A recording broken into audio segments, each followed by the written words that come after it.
आज मैं आपको आपका चैप्टर कहानी लेखन 17 पढ़ाऊँगी हिंदी सेकंड में। बच्चों, कहानी क्या होती है? कहानी क्या है? जैसे हम सुनते हैं अपने दादी बाबा बड़े बुजुर्गों से कोई अच्छी सी मनमोहक कोई बात जो कि हमें प्रेरणा दे, अच्छी प्रेरणा दे, बुरी प्रेरणा दे, तो इस तरह की जो लेखन होता है उसको हम कहानी लेखन कहते हैं।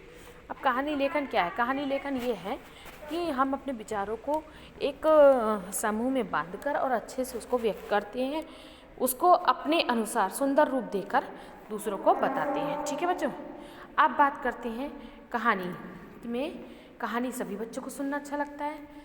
वे घर में क्या करते हैं?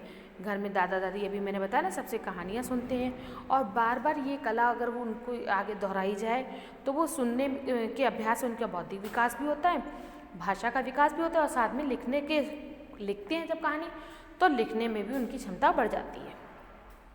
कहानी कैसे लिखनी चाहिए बच्चों? कहानी सबसे पहले हम ध्यान देंगे इस चीज़ पर। पहले तो हमें कहानी का शीर्षक यानी कि टाइटल ढूंढना होगा।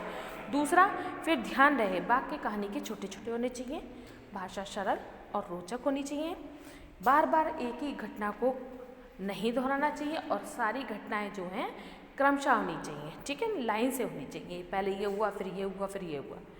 कहानी का अंतः स्वाभाविक और प्रभावशाली होना चाहिए, यानी कि कहानी जब हम सुनाते हैं तो वो बहुत ही ज़्यादा प्रभावशाली बने।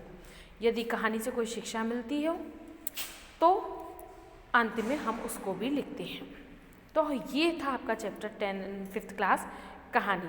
अब कहानी दो प्रकार से लिखी जा सकती है, चित्रों की सहायता से भी लिख सकते हैं अथवा चित्र व सहायक और शब्दों की सहायता से भी हम कहानी लिख सकते हैं। दूसरा, केवल सहायक शब्दों की सहायता से भी हम कहानी लिख सकते हैं। जैसे हमने परोपकार लिख दिया वर्ड, ठीक है, अब इस पर कहानी आपको जो समझ में आ रही परोपकार के ऊपर, तो वो कहानी लिखिए। ठीक है, इसी तरह हमने किसी स्कूल का चित्र दे दिया या एक शेर का, एक बच्चे का चित्र दे दिया, कहा कहानी लिखो, तो आप जो भी आपको समझ में आ रहा है बच्चे शेर को देख के तो वो कहानी लिखो।